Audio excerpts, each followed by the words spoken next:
Good morning and welcome to Early Exchange with Blessing Eche, Femi Ayodele, Sam Oruwoje, and Idahosa Osamans. Still a deficit budget. We're still going to borrow as much as up to 9 trillion. We have a 24-hour rescue team always on standby. So the first thing that is done is for the... As Nigerians, we must realize that government does not thrive based on what one man is doing at the seat of power. If I had my way, I would say let's go back and bring back Nigerian Broadcasting Corporation. This is Early Exchange, shaping policy, advancing development.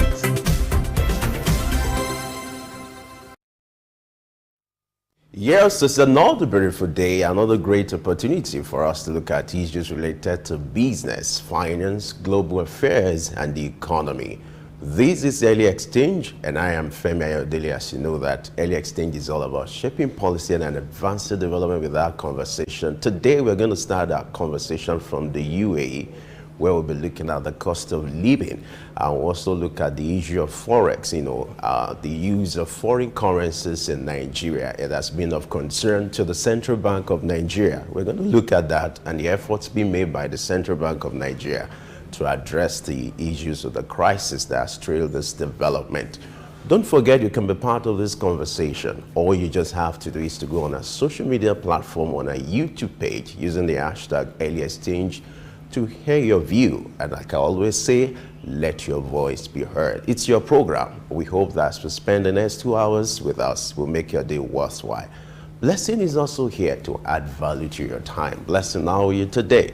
And well, Femi, and you're right about that, because we need to add value to a lot of persons. Now, some people made money in the last year and are thinking of where to invest. So we help point them in the right direction. And for those affected by global inflation, countries that have been hugely impacted, we will look at it today and see what prospect lies even in a country ridden by inflation. So this is some of the focus for today. We ask that you stay with us. By the way, how was your week? How was your weekend, rather? I do hope it was great. Now, to get you updated on current happenings, Grace Komalafe is standing by in the news studio to bring you news updates. Hello, Grace.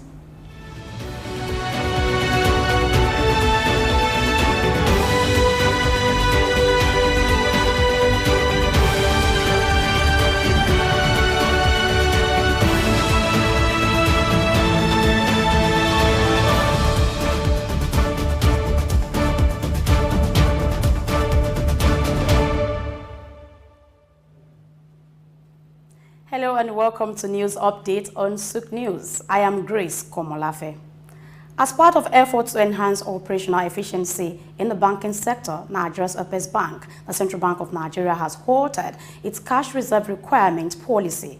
In a letter to all banks, the new framework discontinues daily CRR debits, offering a more predictable mechanism for improved liquidity management.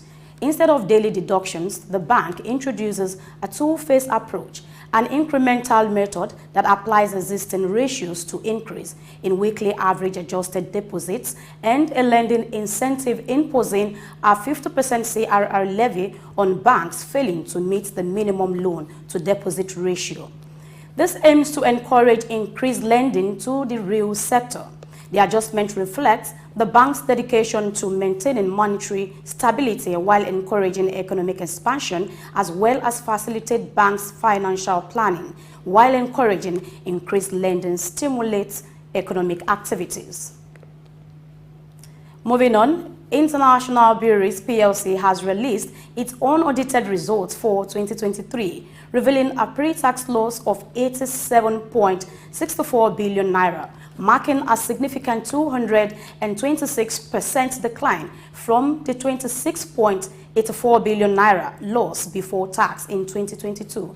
The company faced challenges linked to the naira devaluation, resulting in a net foreign exchange loss of 72.47 billion naira in 2023, a sharp 437.6% decline from the 30.47 billion naira net FX loss in 2022. Key highlights for the year 2023 includes a gross profit of 53.06 billion naira, an operating loss of negative 68.24 billion naira, and a total comprehensive income for the period of 70.25 billion naira. Notably, total assets increased to 733.11 billion naira, reflecting a 51% growth. The interest expense on borrowing surged to 24.75 billion naira in 2023, a 247% increase, while the company utilized non-deliverable forward contracts to mitigate exchange rate fluctuations on the outstanding loan balance of $389.08 million with Citibank. Away from that, Guinea's National Transition Council has approved a partnership involving Rio Tinto PLC, the China-backed winning consortium Simandou, and the government for the development of the world's largest untapped iron oil reserve. According to the spokesperson for the council, Mori Dono, this parliamentary-like council confirmed its endorsement for the Simandou project, aiming to complete the construction of a mine, rail line and port by December 2025. Initial oil production is scheduled for 2026 with plans for a steel factory and pellet plant in the 2030s. This initiative aligns with Rio Tinto's substantial $6.2 billion investment in the iron ore project, part of a broader $30 billion investment plan for 2025. And again, the Canadian government has extended its ban on foreign ownership of residential properties by 2 years, pushing the expiration date from January 1, 2025 to January 1, 2027. This policy adjustment is part of a broader strategy to address housing affordability concerns with escalating prices in both urban and rural markets across the country. Deputy Prime Minister Chrystia Freeland stressed government's commitment to making housing more accessible to Canadians and highlighted the role of foreign ownership in housing scarcity and inflating prices. Canada also implemented a 2-year cap on international student permits and halted work permits for some post-graduation students to manage the influx of newcomers contributing to the housing crisis. And lastly, Namibia, a country with a GDP of over $26 billion, known for its significant diamond deposit and lithium reserves used for electric car battery, has lost its president, Gembo Gob, aged 82, yesterday, succumbing to cancer weeks after his diagnosis.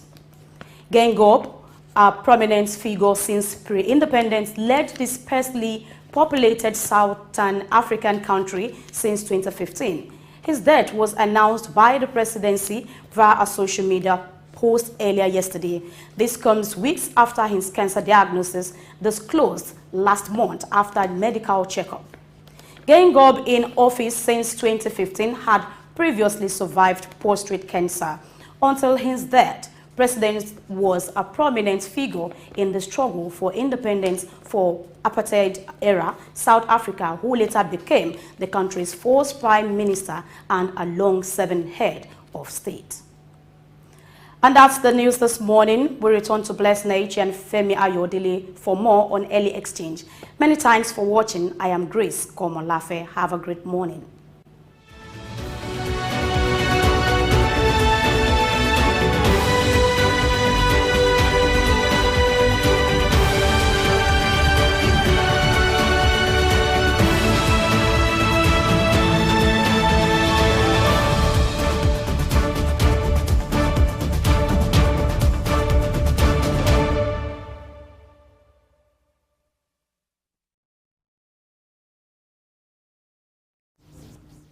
All right, thank you, Grace, for keeping us informed with the news update. Indeed, you took us around the world. And now we want to look at the latest development as regards the city of Dubai. When it comes to all the cities in UAE, Dubai is being estimated to be the most expensive. When it comes to tourism, that city comes to your mind. And for those of you who are thinking of leaving the country, in the wake of this Japa syndrome. If you're thinking of going to Dubai, then the cost of living in Dubai should be of concern to you. That will be the thrust of our conversation today. And to shed more light on this, we're being joined by in-house analysts. We have Dr. Idauza Osamanzi here with us this morning. Glad to know you're here with us. Good morning. How was your weekend? Good morning, Femi. There was no weekend. Blessing, good morning. Why was there no weekend? Too much of activity. It was it was a work weekend. Okay. You know, our job is more of 24/7, and so we work virtually around the clock. I was, when you said there was no weekend, I was beginning to wonder, since when did Saturday, Sunday leave the calendar and then we just jump from Friday to Monday? But now I understand. Yes. All right. Let's take our conversation to UAE. I want to take you from Nigeria now. Interestingly, why you are very critical to this discussion is because you've been to UAE, you've been to Dubai precisely, you've lived there for a while, you've had business concerns and several activities going on there for you. Now, the cost of living in Dubai, according to this report, has been of concern. You know, it has been the haven when it comes to tourism. The city has been in the world map in recent time because of the activities around tourism and then the vision of the leader. But it's also posing another challenge, which is the cost of living in that city. Give us an overview of your own personal experience having lived in that city, and what would be your own estimation before I give you the figures about the cost of living. Well, I think UAE generally is home to a lot of people across the globe. Over 190 countries patronizes that environment. So people come from everywhere to do business in the UAE, and that's because the government made a kind of an ecosystem that's conducive for business. We've said here over and over, it's a tax haven for a lot of people because there's no corporate tax in the UAE. There's no even personal income tax in the UAE. So people who work, they take their salary full time. If you do business, you take your profit and you can move it anytime out of UAE without issues. So a lot of business people go to the UAE to do business. And this is because UAE is a commercial center. It's not an industrial center, so to speak, where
almost everything that you get in the UAE is brought in, from chicken to fruits to vehicles.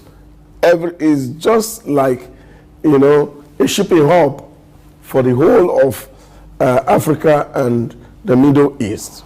So a lot is coming here. And the UAE has a way of also negotiating with corporate owners in terms of pricing and the rest of it. But you see, what we're talking about today is that as the logistics challenge hits the world,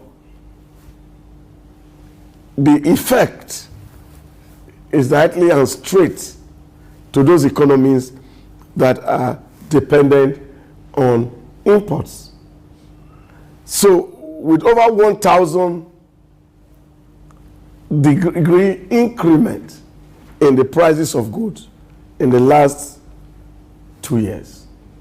So as the global crisis are thriving, the prices on the ground also is going up. And the only thing that we are told that will not be affected is the real estate.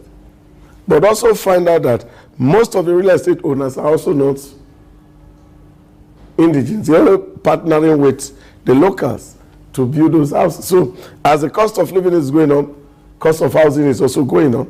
And this is the challenge that a whole lot of people will face today as we speak in the United Arab Emirates. Okay, now according to the report from the United Arab Emirates, now top causes of stress. Now this current cost of living rising has been put at 45% as the cost of stress for a lot of persons in the UAE. This stress is going to be health issues for some if not managed very well. But let's look at the implication of the inflation rate in the UAE. As you have said already, it's like a commercial hub for Africa and the rest of the Middle East. So what's going to be the implication for people who come there to do purchasing to resell, particularly for some African countries? A lot of people who buy goods for textile do go to the UAE for shopping. What's going to happen? Yeah, a lot is happening to that economy. Don't also forget that that's what point I'm making. Once there's a shock globally, every economy is affected. Now, the worst hit is always those that are almost 80 to 90% dependent on imports. Now, you look at it, for close to 2 years going now, the portal for Nigeria has not even been opened for people to travel from Nigeria to go to do business in the UAE. That has been sealed for a while. So a lot of people who have been coming from here to go and buy. Nigerians are big shoppers, and the UAE knows that. So there's no way it will not affect even the local making of money in terms of people who are selling, in terms of tourism and the rest of it. And that's what it is. People are struggling with business internally. And I think that's where the stress is actually coming from. Because you're having people, about a year ago, Russia, during the Ukrainian war, they all moved en masse to the UAE. And they brought in a lot of dollars into the economy. Now, by now, those dollars should have been exhausted. So you really need people to patronize. So it's one thing to have a goods on this and have somebody else who is going to buy it. Now, if you put the cost of ticket and the whole of it, the cost of visa together to get to the UAE, even from Nigeria, for example, it's quite expensive. So not many people can afford it. Flying Emirates from the US to the UAE, all these prices are affecting the way businesses are done. Naturally, it would have been easy to spread the cost of the inflation if you have a whole lot of inflow of people coming, because the economy is dependent on those who visit, not on the residents. So this is the challenge. So there's no way people who live right there will not be mentally stressed if you don't have money to spend. And you're living in an environment that's so regulated that you have to pay every bill, whether to government or to landowners. So these are the things that, of course, will necessarily create mental stress for a lot of people that are living there. But how it will affect actually the Emiratis is another big question completely. Because over the years, these guys have established themselves, because you have an environment where out of the 10 million people that live in the UAE, about 8.5 million people are foreigners. Only 1.5 million people are original indigenous in the Emiratis, and they are well covered by the things they do. In the last 2 or 3 months, all the business partners we had in the UAE, they've been chasing us also, because the system is really stressed. All right, let's situate this conversation properly by looking at the statistics. According to this report, a single person estimated monthly expenses, that's about $1,000, and that's about 3,700 dirhams, excluding rent, just for one person. And a family of 4 will spend 3 times more. That's about $3,540 monthly, which is equivalent to 13,000 dirhams. I want you to react to this. Do you find this to be very, just too expensive for an average dweller in that place to afford? $1,000 monthly, excluding rent for an individual. And if you look at a family of 4, it's about $3,540. That's pretty expensive. $3,000, that's about 9,000 dirhams. And what do people earn? Maximum people who are working and they are doing excellently well, averagely 10,000 dirham per month. There are people who are earning less than 1,000 dirham. There are people who are earning 2,000-3,000 dirhams. So if you're earning 10,000 dirhams in the UAE, you're almost a middle class person. And then those who are very techy, they get up to 45,000 dirhams, but then that is on the extreme. So averagely, what a man is going to take home, if he's taking 10,000 dirhams in a month, and are going to spend about 9,000 on food or transport, you know what that is? Excluding rent. Excluding rent, Not because to talk of rent is, convert this to naira, quite expensive. So you may even have some deficits. Rent is quite expensive. Even in the slum area of UAE, like in Dera, rent as of 2022-23 is over 90,000 dirham per annum. That's about $30,000. Even our highbrow area in Ikoyi, you can't pay that much for a duplex. And that's for what we call a room self-contained here. 1-bedroom flat. So you can imagine that if you're living in a studio apartment around Dera area, around market area, that's like our Oshodi, you're seeing people paying up to about 35,000 dirham per annum. Some people paying 45,000 dirham per annum. That's huge money. And that's why even in those areas, you look at it in Dera area, you go toward Sharjah, you can see 12 people living in the same one studio apartment. Because the cost of affording this is very terrible. There are a lot of people who are underpaid in the UAE, especially people who are doing labor. They don't even earn up to $500 in a month. So you can imagine how these people survive, or how they are surviving. So what would be the implication of this on the UAE economy? Those who don't earn as much to take care of the inflation cost and to also have something to hold on to, at least just to get by. Do you see possible relocation of a lot of residents or a lot of people who live in the UAE apart from the citizens themselves? Where are they relocating to? Those in Nigeria are maybe crying. looking for somewhere cheaper to live in. Angolans are crying. You see, this is one of the things that I say to so many people, especially with this Jackpot syndrome in Nigeria, that the cheapest place to live on the planet Earth is actually Nigeria. Many people don't understand it. They feel, oh, there's better opportunity anywhere. Where are you going to run to? You want to go to America? You want to go to Paris? You want to go to Germany? The cost of living is twice what we are talking about in the UAE. So it's not just about moving. The question is, where are you going to move to? That's the problem. That is not as affected as United Arab Emirates itself. You see, the beauty in the UAE is the fact that it will still be cheaper for a lot of people because it's still a tax haven.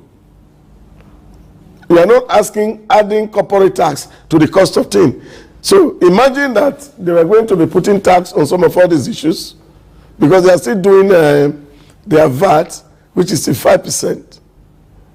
So if it's only VAT that is put on the cost, it will still make the prices better than even within the GCC countries in the Middle East. So not really people living, is the ability of people to survive. And this put pressure on government facilities, especially the hospitals, where of course doctors will have to cope with the issue of depression. And you know, that's a very big challenge for every advanced economy. That once people start to think suicide and the things is putting burden and cost on the government. So these are the things that are going to be the likely fallout of what you are saying. Where are they going to go? Want to go back to India? Or you want the Lebanese to go back to Lebanon? They cannot. So they have to remain and find a way to cope with the stress. And that's why you see the world is trying to see how to create an economy that's all inclusive, where everybody is catered for. But unfortunately, technology is creating that great divide that it's not possible for government to actually balance up life for people. All right, let's still go back to this report. There's a kind of comparison between Abu Dhabi and Dubai. The cost of living in Abu Dhabi, which is a bit lower than that of Dubai. You know, that of Abu Dhabi is about $900. So it's a bit lower. It's just like we're trying to compare Lagos, the cost of living in Lagos with Ogun State. It's just the reference here. Talk to us. Why do you think Dubai could be more expensive than Abu Dhabi? What are the sort of attractions, you know, to investors and to dwellers? What makes it so unique or different from that of Abu Dhabi? Yeah, Dubai is the commercial nerve center, just like taking Lagos, Abuja. And of course, also by way of the design, the way Abu Dhabi is designed, it's like, you know, a GRA setting. You don't have so many high rises in Abu Dhabi as you have in the UAE. So the real attraction is that a lot of people come to Dubai. And for you to live in Abu Dhabi, you must have been elite also. So I think that's actually the difference, because the migration comes more to Dubai, where the basic businesses are happening.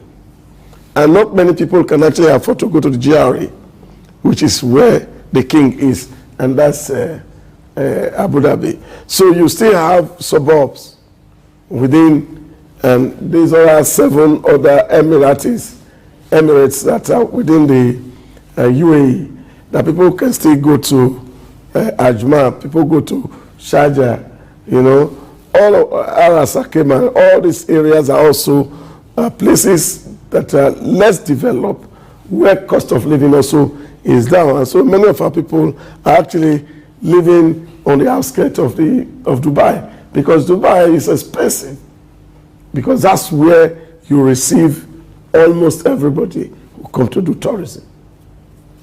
Okay, let's look at the other countries in the Middle East. Now, for Saudi Arabia, the cost of stress when it comes to current cost of living and the inflation is put at 47%, even higher than that of the United Arab Emirates. And then globally, it is still at 47%. This global inflation, what actually are the causes? And why is the impact on countries different? Well, the impact has to be different, and of course that also have to be based on the macroeconomic phenomena across countries. People have different tax system, monetary policies are different, and all these regulatory framework different across country. So that also will affect the impact of what is happening.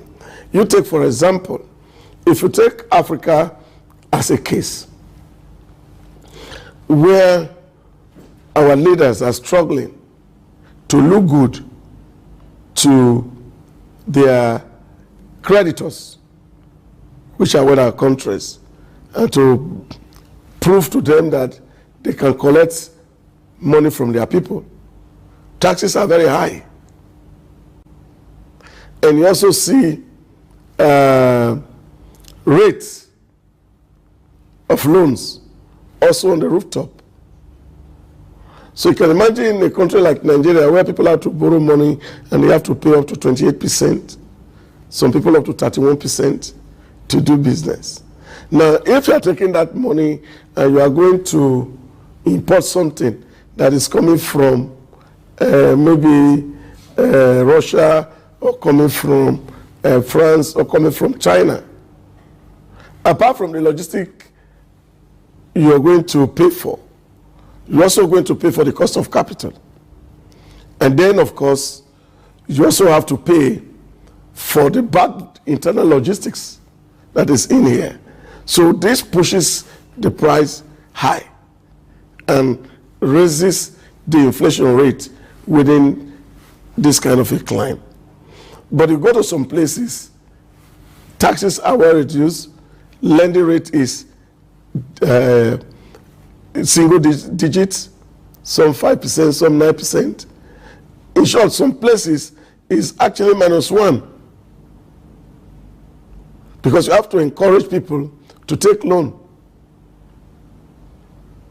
so that the money in the banks can come into the society, especially with people who are facing deflationary trend. And like so in business persons would like to know those places. Yeah, like in Asia. They encourage people to yeah, take but it loan. has their own. It also has their own negative, because what it is that if you are doing business and nobody is buying from you, really, what government is actually doing is trying to see how they can subsidize the cost of your capital and take some. It's just what we had called during the COVID period the bailout. So it's a kind of a bailout mechanism. So that's the monetary policy of China at the moment, trying to see how to bail out businesses who are producing, but the demand is not corresponding to the supply. So this is an economic issue, problem, both for the state and for the companies themselves. But here, you're seeing COVID-19, the biggest culprit that spoiled the world. And it came unannounced, the whole world was shut down, and the greatest beneficiary of COVID-19 were shipping companies and ship owners.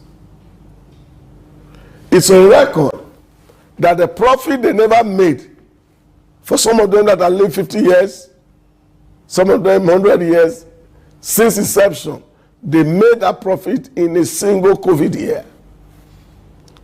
Because they determine where vessels are going to go through. They determine who got containers. And so the glut in the logistic supply chain became the really big problem. That whereas if you're taking a 40-foot container to Nigeria, you're paying $4,000 before.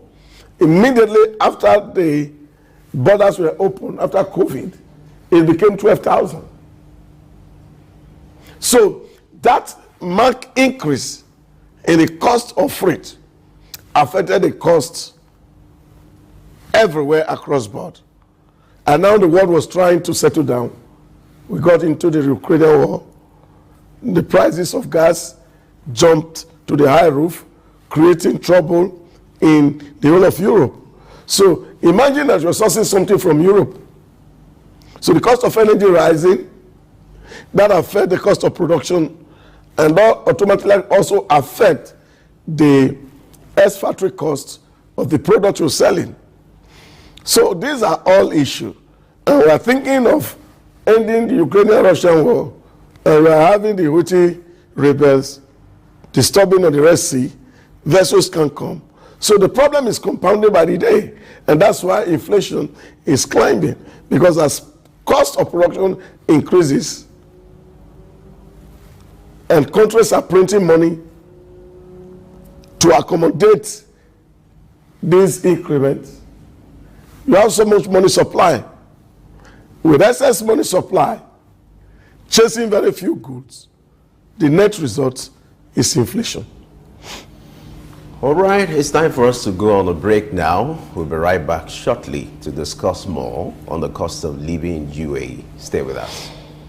My name is Veronica Nkechi Eze. Charles Abana. My name is Professor Martins Emeje. Professor Sylvester Odion Akaine.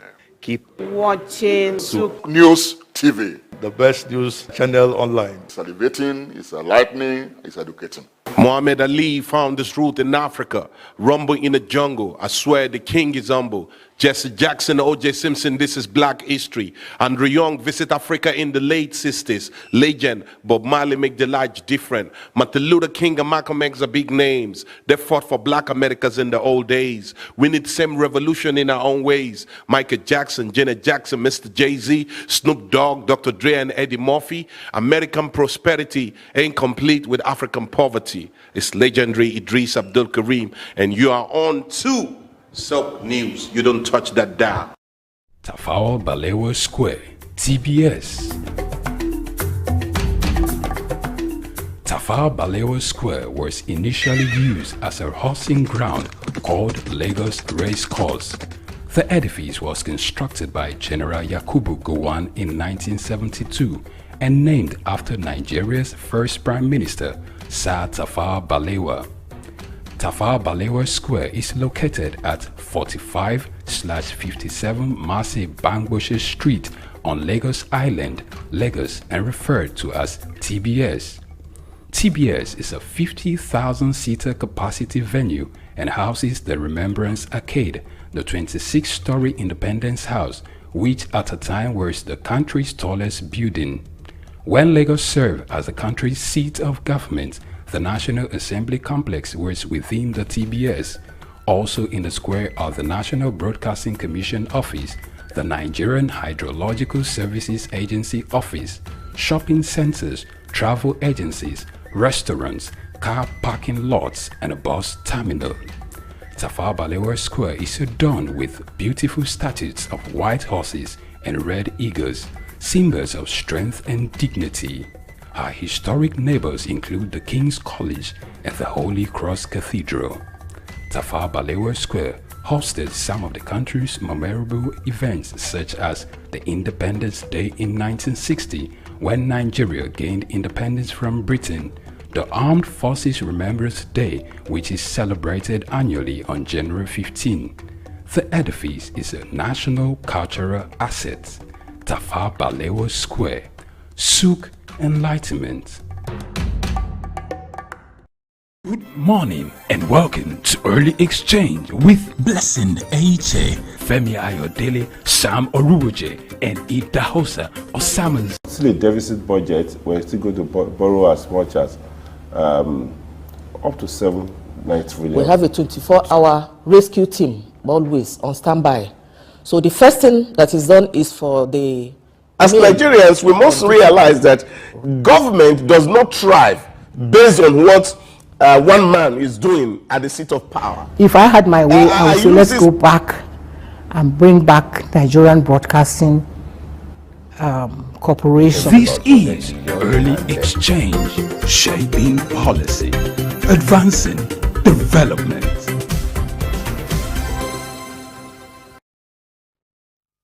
All right, if you're just joining us, we have you covered. What a good time. And we're still looking at the cost of living in UAE, which has been of concerns to the residents. We still have in-house analyst with us, Dr. Idauza Samazi. Glad to know you're still here with us. Where am I going? I'm tied to blessing. And Femi as well. Your obligation on any extent is highly, commendable, and kudos for that. So I don't have options. Great. Now let's get back to our conversation. Let's look at the success story of UAE. It started with the vision of one man. What are the lessons for world leaders? What are the things they need to imbibe when you look at the success story of UAE? Within a decade, there's been a turnaround. What should be the lessons for world leaders, making reference to the success story of UAE? Well, I think UAE was born by one man's idea, who saw tomorrow. Revenue was coming from oil, and they had independence, and they were fighting like every other place. And they said, why are we fighting ourselves? Let's come together and build a common society. And that's what translated into UAE today. And they have their independence in the 70s. And they've been making efforts to think outside of the box and build a society that is the talk of the town, really, so to speak, because you have over 20 million people visiting.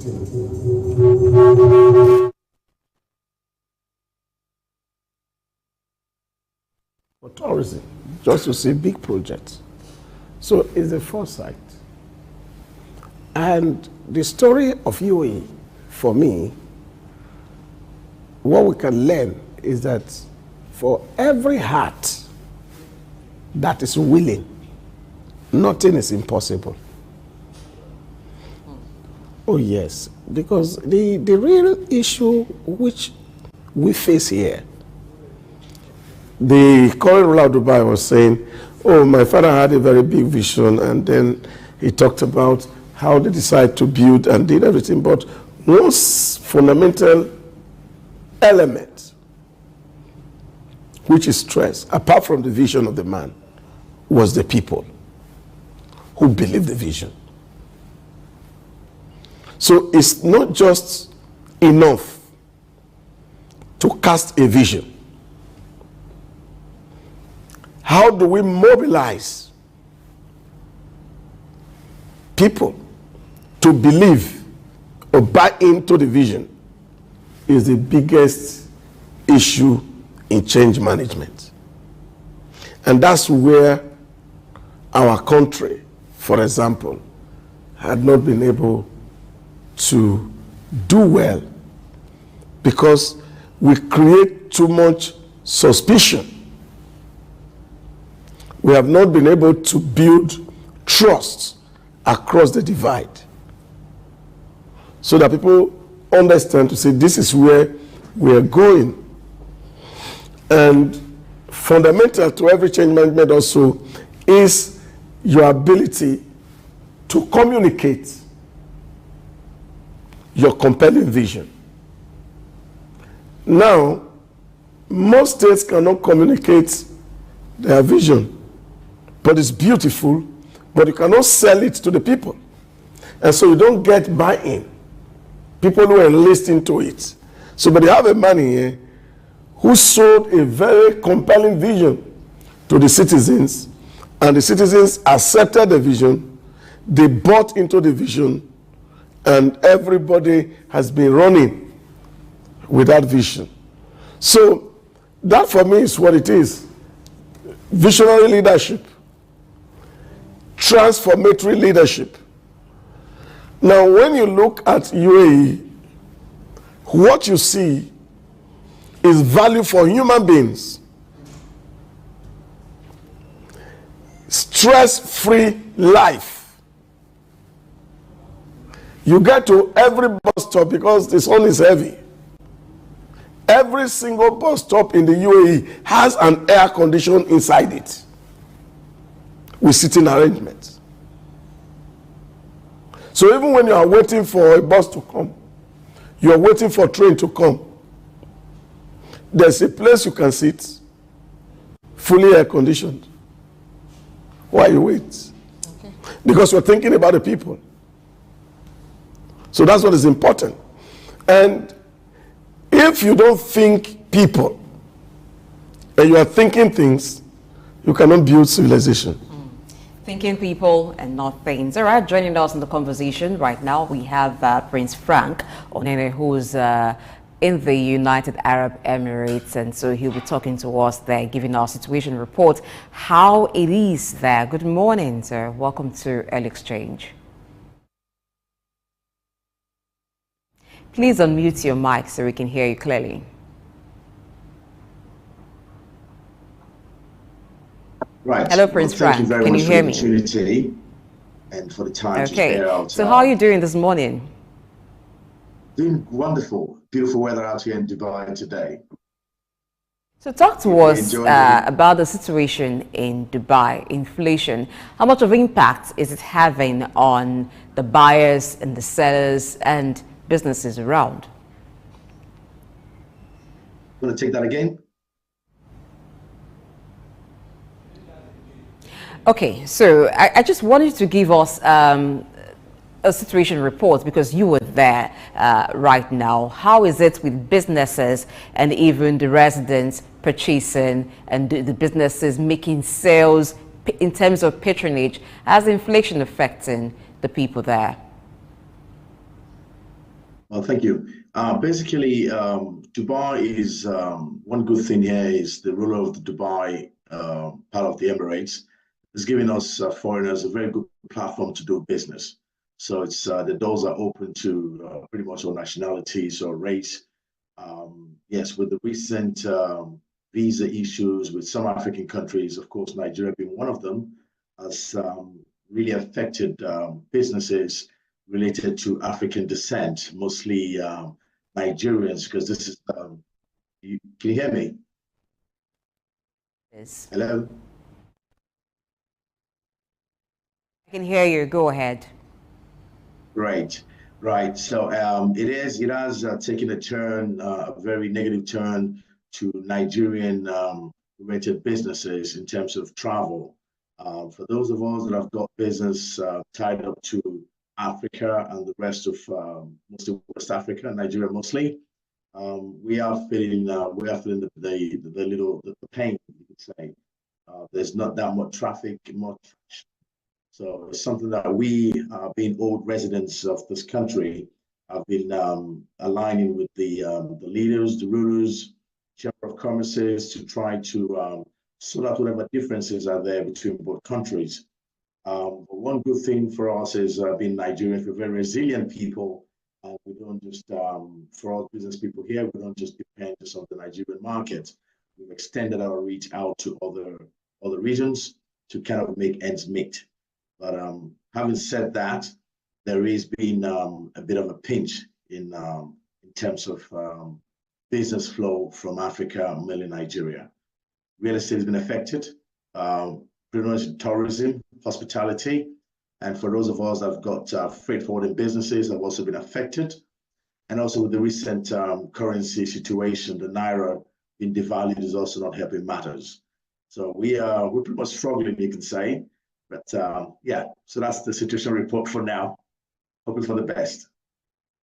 Interesting. Prince, glad to have you join us on Early Exchange once again. Let me read out the statistics to you, and I would like you to react to it. Is either you confirm it or you refute it. According to this report, estimated monthly expenses for just an individual, it's about $1,000. and that's about 3,700 dirhams, excluding rent. And for a family of 4, you spend 3 times more, which is about $3,540 monthly, which is equivalent to 13,000 dirhams. I would like you to react to these, either confirm it or refute it, talking about the cost of living in Dubai. Well, on that note, it all depends on lifestyle. Now, you can have, of course, that's a bit on the high side. Dubai is a very, very cosmopolitan, city, whereby the different lifestyles that you can have here. So it depends on what kind of lifestyle you want to live. They have attended to different levels of income. We have different sectors. We have different cities within the city. So you can adjust your lifestyle to however you want to do it. You want to be the party person every week, every day, and that's your call. You want to have a 1-bedroom where you can manage with your 2 kids, and that's also your call. But on the average, I think the latter seem to be a bit expensive. But yes, on the average, with 3,000, approximately say 3,000 dirhams outside the rent, it's basic for a simple family that has got earning a salary of say 1,500 dirhams, which is about $1,500. That should be the average. So for the typical African, the typical Filipino, the typical Indian average income, I think that's it's a bit balanced. Yeah. So yeah, I don't know if that answers your question. All right, let's look at what opportunities lie in here in spite of the inflation. Reports has it that investors, estate developers, real estate developers continue to join the UAE estate market, hoping for higher returns. Now, aside the real estate business, are there other businesses that this could be opportunity for or a good time for them? Yes, there's a big opportunity, and thanks to COP28 and discussions going on green economy, of which we have a great potential to take advantage of that. The Dubai, UAE as a country is open to that. The Middle East is quite open to this, mainly because of their terrain. And, recently Sharjah has invested a lot in growing wheat. Now, for Nigeria, considering our dollar devaluation, we have a big advantage on our side in terms of our exports. We can look at the export market in terms of this market buys a lot of soya bean, a lot of sesame, there's cashew going to Vietnam through Dubai. So there's a lot that we can do to add value to this market. So at the end of the day, other than real estate, there's a lot of commercial transactions going on here. Dubai is now the hub. It's central for Asia, those in Europe. So every activity pretty much runs through Dubai, if I may say. Jebel Ali has provided a very good port, which is very efficient. There are other ports like Port Rashid, Hamria Port, one in Fujairah that does mostly oil and gas. We've got the port in Ajman, who is mostly controlled by CMA CGM. So there is a lot of trade transactions running through Dubai, breaking the traffic of in Singapore, bringing traction this way, supporting Europe, and of course the Americas. So I think we can add significant value to this market where Nigeria as a country can benefit, which will, in other words, bring FX back into the system and hopefully give the Naira some strength. So other than real estate, there is a lot that can be done in this country. All right, Dubai is fast becoming the hub of tourism globally, and this also poses some challenges, which include, the influx of people into that city. How has this impacted infrastructure in that city, and how would you say the UAE authorities handling this? They are handling it very, very well. Like my earlier speaker spoke, this country has really embarked on a journey of progression. They're very proactive, and there's a plan which is always set, probably every 10 years. We just have the 2030 initiative that has been launched by Sheikh Mohammed, I think, early last year. Every day it's more like a construction site. there's always something happening. Road expansion, new bridges, new tunnels. We're talking about the Hyperloop. Hyperloop will take you, on a good day, you drive almost 2 hours to Abu Dhabi. The Hyperloop will take you just 10 minutes. So this is expanding. Now we have the Etihad Rail. It's just been launched. Etihad Rail launched last year. It's a small country for them to have a railway line, but right now it's working. People will move cargo from Dubai to Fujairah, extending even up to Qatar. They've got the plans to extend to Qatar and Kuwait. So the infrastructure, they are investing heavily on infrastructure, knowing that there's big inflow into this region, and also making, setting up a pace, setting up a platform to be able to handle the traffic. Technology, they've employed a lot of technology, whereby security is paramount. So as many people that bring flows into Dubai, Dubai still feels very safe. Families from Europe are coming down here. Most of our tax breaks. Also looking at that, they've projected that there will be so much inflow into the country, whereby making alternative transportation. They're talking about air taxis. In the next 2 years, we'll probably have taxis flying up in the air, cars, flying in the air as air taxis. So these are the projections, these are the steps that the country is taking to curb the inflow of visitors coming into the country, and also and there's a lot of traffic. It's becoming almost like Lagos. But then they're taking that into consideration, making new railway lines, new metro lines to ease traffic flow. So they are really investing heavily in that infrastructure. And I think we as residents of this country have seen the country progress over the years and see the positive side of it. That's why we're still here today, to just take advantage of that infrastructure.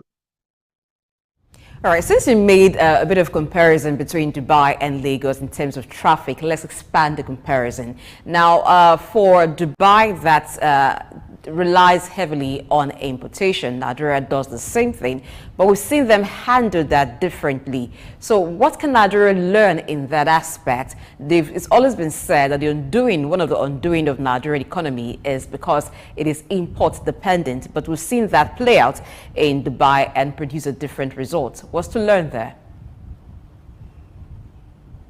What's to learn there is the mindset. I really, really go back to what a friend of mine, Visu, the South African speaker, normally talks about, and that is mindset. We need to change our mindset. In Dubai, you can hardly find potholes. Now, for us, potholes and power failure has become a norm. It has become a thing that we think it's okay, and we just go with it. So when you have a lot of potholes on the road, definitely it leads to traffic. And then you have little accidents, some things, also policies that you put in place, rules. In Dubai, you don't take pictures when there's an accident, because what that does is rubberneck. A lot of people stop, take pictures, you slow down traffic, and then you now put it on social media, and you find people looking at your clips while they're driving. So you're not allowed to use your phones while you drive, otherwise you get hit with a big fine. Now, all these, at the end of the day, helps traffic flow. Now, Dubai gets concentrated. Where there's a traffic, you find diversions. The police department, the traffic department takes that extra step to have visual signs that directs traffic to say, you know what, there's a lot of traffic on this side, take alternative routes, and that eases traffic. So a lot of that goes back to mindset. We should not take things as it's okay. We're used to it, light goes out, it's okay. It's not okay, because at the end of the day, it becomes a ripple domino effect that happens, something else, then happens. So I think we have a lot to learn from countries like Dubai. I've been here for close to about 30 years. We've seen the city grow, we've seen the country grow, and we admire the leaders, because once they announce things, today they say, you know what, Souq Road from this exit to that exit is now 80 kilometers an hour. So when you see these signs, you know you have to slow down. You don't slow down, you get hit by a fine. So when you think of paying those heavy fines, then you know that it's time to, to be cautious. Yeah. So I think those are one of the measures we can take. All right, it's interesting to know you've been in that city for 30 years. Maybe you deserve to have a chieftaincy title now. Right, that's on a lighter note. But let's look at the cost of doing business in UAE. But I've declined that title. I'm not sure if I could hear you. All right. Yeah, now, I succeeded in making you laugh. I wanted to do that, actually. All right. Now, let's look at the cost of doing business in Dubai, for instance, which is the point of attraction here. You see that investors, even tourists, you know, they are more attracted to the city. Tell us, how is the cost of doing business like in that place? And what are the points of attractions to these investors and to these tourists? Could it be the cost of doing business or the business environment? And what are the things that can be imbibed in a country like Nigeria, looking at the reference point of Dubai when it comes to the business environment and the cost of doing business? Thank you. That's a good one. Cost of doing business is very, very competitive. It's a very competitive market, a level playing ground for everybody. The country is doing everything within their power to attract investors, and not just to attract investors, to make investors stay. Example with the new policy of the 10-year golden visa. They realized that they had to do something different. After the recession, after the COVID, a lot of people left, you know, a lot of schools were shut down. So basically they had to think of something. 3 years visa, 2 years visa is not just enough. It's not, there must be something more attractive to bring investors here. The country does a lot of promotion. The country advertises itself. They market themselves. They have security, which is their key. It's a very peaceful country.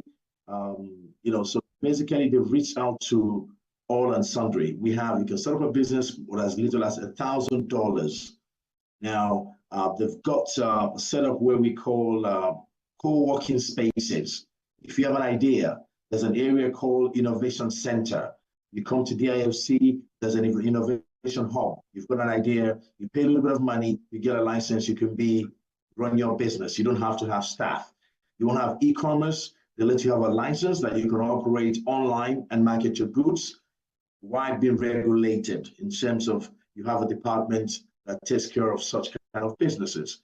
Now, they're very hands-on, yeah, and they do encourage new innovations, new idea. For example, we've got a company in Nigeria that I've set up in Dubai that we know very well. It's a fintech company, AeroPay, for example. They're doing something different, offer what we used to in Nigeria, which is new to Dubai. So that's really something that the government wants to know, like, okay, fine, we have banks here. So what are you bringing differently? They say, well, we're bringing what you don't have. Now, in other words, you're adding value. So they welcome this kind of innovations, this kind of idea, what MoneyPoint is doing today. If that is replicated in Dubai, Dubai will be happy to receive them. So in business sense, there's a lot going on that they encourage. We just finished the Arab Health exhibitions. Everybody from around the world came. Right before that, there was Gulf Food. Everybody attended. Now, before that, again, there was COP28. COP28, this is the biggest and the best COP28 ever. Now, a lot of people, you know, raised their comments about it. So Dubai as a state, as a city, you know, of course, Abu Dhabi being the capital, they all now work together to promote in, you know, the region as it may. Just last weekend, we had a investors forum, entrepreneur forum, which was in Sharjah, the next Emirates. And that was heavily funded by the government of Sharjah, that attracted some big names. So what we can learn or take away from this is, of course, security is key to attract people to come in, and then stability. In the economy of this country, for example, the currency has been pegged to the dollar for the last 30 years. It's been 3.66 since I've been in this country. So that is something that is investors look at. But other than that, it is the only country where I've lived. I've been to a lot of countries. It is the only country where you sit at a table, you find 20 people at that table, and all 20 are from different nationalities, and they all get along very well. Mexicans, Venezuelans, Vietnamese, Nigeria, South African, Brazilians, Finnish, we're all sitting on one table having lunch and smiling, and everybody's doing business as usual. So that's one good thing I have to give to them. That's what we don't have. Okay, you've rolled out lots of incentives for investors, but let's look at one. Does Dubai provide, or the United Arab Emirates provide access to credit for non-indigens? Yes, they do. They have a very good credit system. Just like the United States, they've just started, they call it Etihad Bureau of Standards. So they do credit ratings, and as long as you've got your Emirates ID, you looked at an official resident of the country, then you have your credit cards, You have your typical loans. You can access mortgages. We have new fintech companies coming up, just like one called Tabby. Tabby will give you what is common in Nigeria, anyways, but here it's buy now, pay later.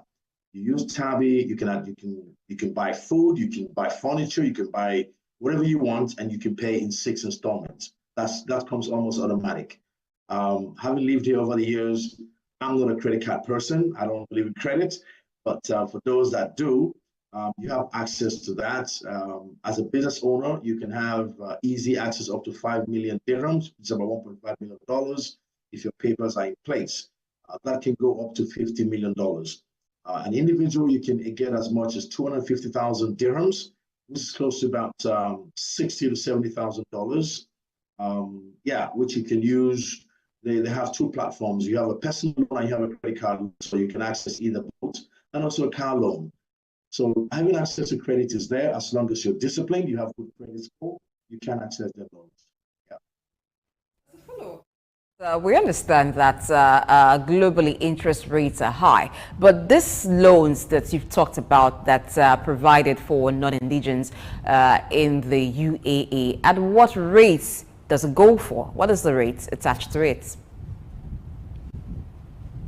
Well, one good thing here is, which we all take advantage of, to be fair to the country, it's an Islamic country, so Sharia compliance is on the paramount. So that taking into consideration, the interest is well controlled, even though in some cases it's not as mentioned as interest, it's called profit. It's really within the range, quite reasonable ranges from 2 to 5 to 6%, can go as high as 10, depending on your qualifications and your credit score. So interest is not really, that high as we experience in Nigeria, where it goes up to 20, 22%. That would be ludicrous in this market. So as far as interest goes and profits, it's very reasonable, and yeah. Okay, let's look at as a way of handling the inflation. Now, you mentioned earlier that handling a bill of at least $1,000 for monthly expenses, personal monthly expenses, and between $3,000 for a family of 4 in Dubai is going to be hard on Africans and Asians living there.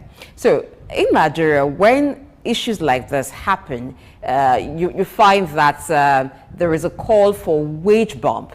Do you see that happening in Dubai as a way to handle this? How do you think the United Arab Emirates government is going to handle the rise in inflation in the country? Well, that is across board. It's not just United Arab Emirates. They're doing their bit in terms of trying to curb that. Mostly for the indigents, they've got subsidies. For us as foreign expatriates in the country, again, lifestyle plays a major role. With the situation in our region with Yemen and the tension between Israel, it has definitely affected cost of living because most shipping lines coming this way, the freight has increased. The country is dependent almost 80% on imports. We have a few factories here manufacturing, so definitely they are doing their bit. A lot of controls are in place whereby you don't, inflation is not as, let me say, you can never have 100% inflation here. Inflation rate probably slightly between 2, 3, 4% increase, mainly because, like I said, the tensions in the region. But other than that, the crazy prices that we'll experience in other regions, you won't have that here. So it's a bit controlled. They do have the municipality that makes their rounds. We do have announcements monthly on the fuel increase and why it's increased. So you have that on the news. Other than that, I think it's basically following the international trend. Again, currency plays a very good advantage here, whereby it's been pegged. So you can feel a bit of the pinch. For example, last month, we got tomatoes, which is one of the cheapest stuff here. Tomatoes going for 3 dirhams a kilo, and now as high as 6 dirhams a kilo, or let's say 5 dirhams. So it's almost like, 60% increase, but then it suddenly drops again. So it all depends on the freight of getting the tomatoes here. So I think inflation is quite controlled, if I'm allowed to use that word. All right, interesting. What a way to wrap up this conversation. Know that you are the right mind for this kind of conversation. 30 years is not a joke. So thank you for your time and your thought on the cost of living in UAE, and also giving us the business opportunities, an idea, painting a picture of the business environment in UAE. We must thank you for your time. I really appreciate it. Thank you very much. And to cap this off, just like you said, I have to say this: we were one of the few that brought the Nigerian embassy to this country. We used to be in Kuwait, and I think in the early 90s with Ambassador Abdullahi Gwari, Kuwait, we made it a point of duty to ensure that we had an embassy here. And thanks to him, he made it happen. So we opened the first UAE Nigerian embassy in the UAE. So that is something that we pride ourselves with because we saw the growing demand and the inflow of Nigerians beginning to come here. I mean, I must tell you, when I came here, we were just about 20 Nigerians in this country. Today, we have over 1,000. So, yeah, so we were proud and happy with the developments, and just hope for more mutual working relationship on a G2G basis. Thank you very much. Yeah, I think I'm going to join Femi in this call that you should be given the chieftaincy title in Dubai, at least amongst in the Nigerian community, having stayed there for 30 years and pushed to have the Nigerian embassy in the UAE. That's some achievement, and you received an applause here. Dr. Dausa was clapping for you while you said that, and I think we'll join in doing that. And so, well done. We hope that you and the others continue to represent Nigeria very well in the United Arab Emirates. Thank you for being a part of Oil Exchange. Thank you. Thank you. Thank you. All right, Dr. Dausa, he said that the price of tomatoes in the UAE has doubled. Do you see that as an opportunity for maybe Nigeria? Well, it could be. It could be, but they also have invested a lot in farms. There's a vertical farm in UAE where they are producing tomatoes. Okay. Incidentally. But so it cannot be too much now. Yeah, it cannot, yeah. Of course, they are not the same, really. Having organic tomatoes taken from Nigeria to the UAE, it's a big business. A whole lot of people are doing that in the UAE. And of course, you know, you can't joke with Nigerian recipe. And when you get to the United Arab Emirates and you see all Nigerian restaurants and see foreigners savoring our food. So I imagine the jollof rice made with Nigerian tomatoes. Oh my God. So it's all there and over all the places. And I think it's something we can leverage on. We just do hope that the issue with the Emirates airline eventually is over and resolved so that the portals for Nigerians to move freely between Nigeria and UAE is at optimal level as it used to be. One of the talking points from Prince Frank is the disposition to infrastructural development in UAE.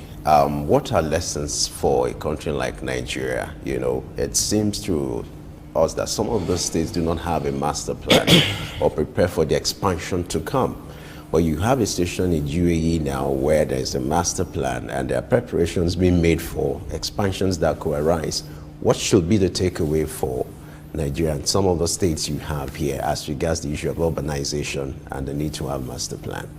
You see, you just heard from Frank talking about the leadership in the UAE who sit down and think solution. While they were looking at building roads, for example, the leaders sat with the economic team and asked, we want to build massive road that is connecting Dubai to international city. This is the amount. How will it be financed? What options are available? Now, they looked at the options. The first option is to look for loan. Otherwise, you put a budget on it.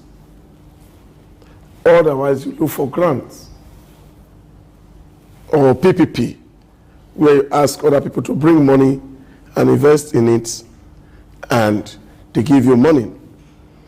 And then the leader said, any other option?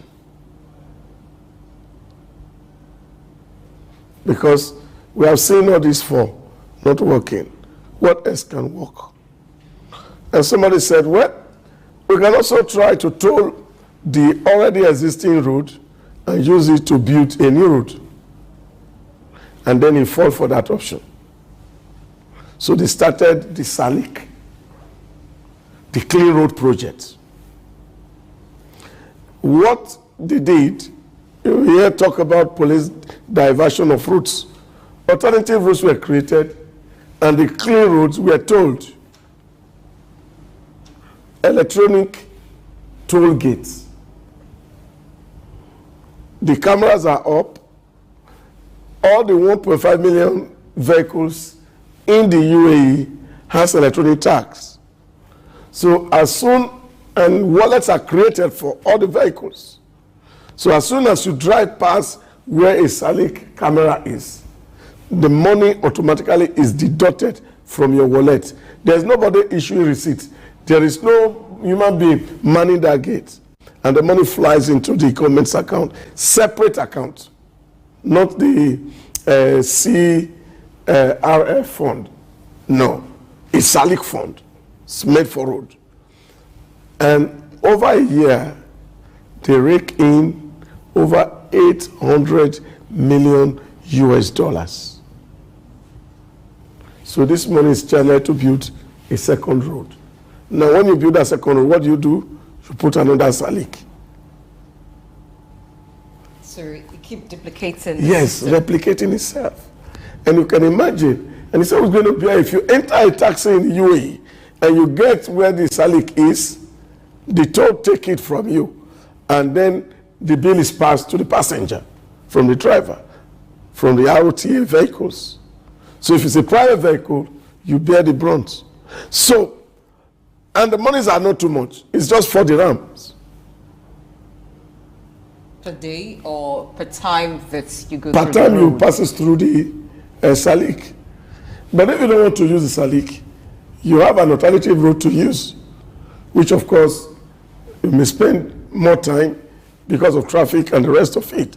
So this was a creative measure, and this brought in revenue. And now, Souq fund in the UAE, they don't even know where to put the money anymore. So they are building PPP in other countries and making more revenue to themselves. So it's not a rocket science. Dubai just wanted to model France and Singapore. That was all. And they succeeded in modeling them. And we have another Singapore in Dubai. It's as simple.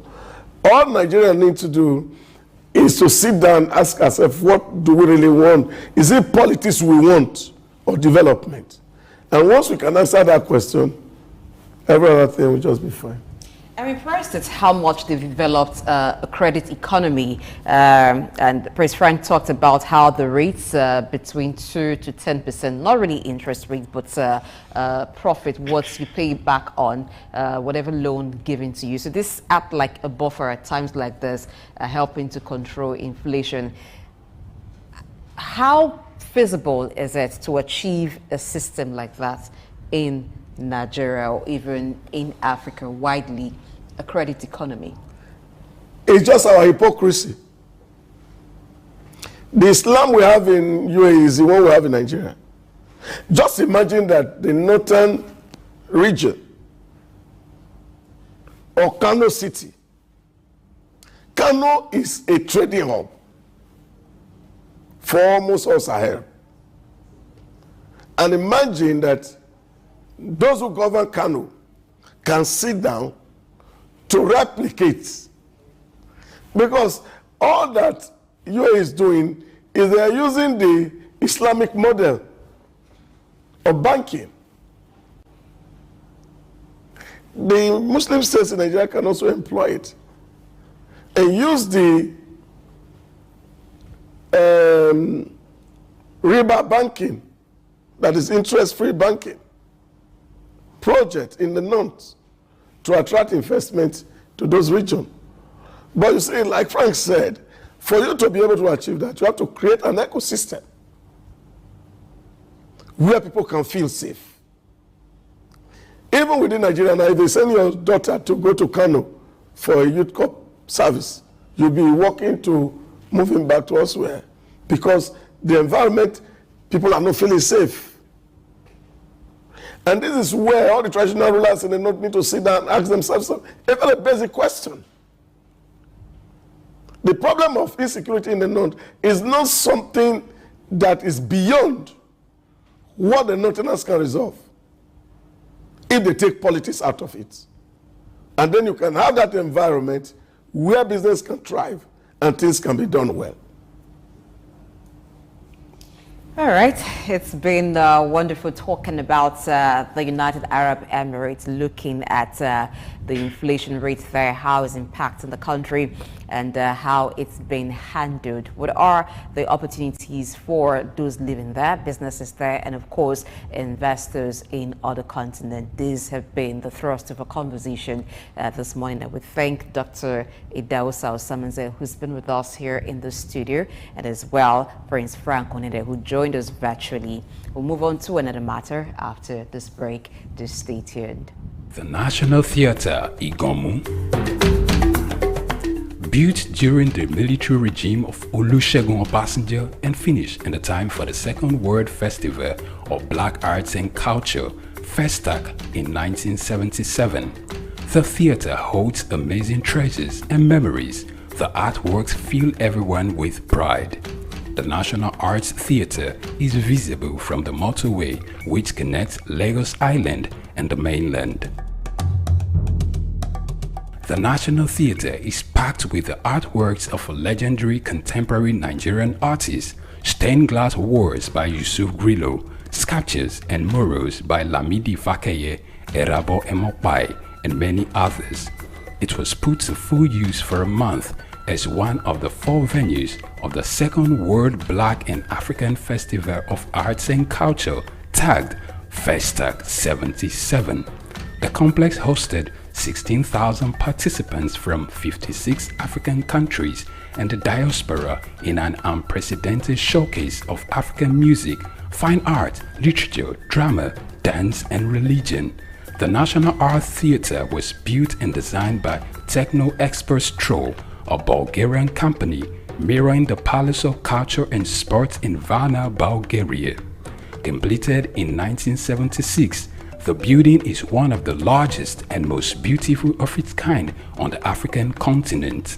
It consists of a central hall with 5,000 seats, a collapsible stage that can be quickly rebuilt, a conference hall with 1,600 seats, 2 large exhibition halls, and 2 cinemas with 800 seats each. The theatre complex has a dressing room for artists, a garage, offices, coffee bars, and a buffet. It has indoor TV and radio systems, as well as booths with facilities for simultaneous translation of languages and hectares of lush green lawn around. The majestic structure sits in Igomu like a quiet mountain, mesmerizing visitors and passers-by. The National Theatre, Souq Enlightenment. Good morning and welcome to Early Exchange with Blessing Aiche, Femi Ayodele, Sam Oruoje, and Idahosa Osamanze. Still a deficit budget, we're still going to borrow as much as up to 7-9 trillion. We have a 24-hour rescue team always on standby. So the first thing that is done is for the... As Nigerians, we must realize that government does not thrive based on what one man is doing at the seat of power. If I had my way, I would say let's go back and bring back Nigerian Broadcasting Corporation. This is Early Exchange, shaping policy, advancing development.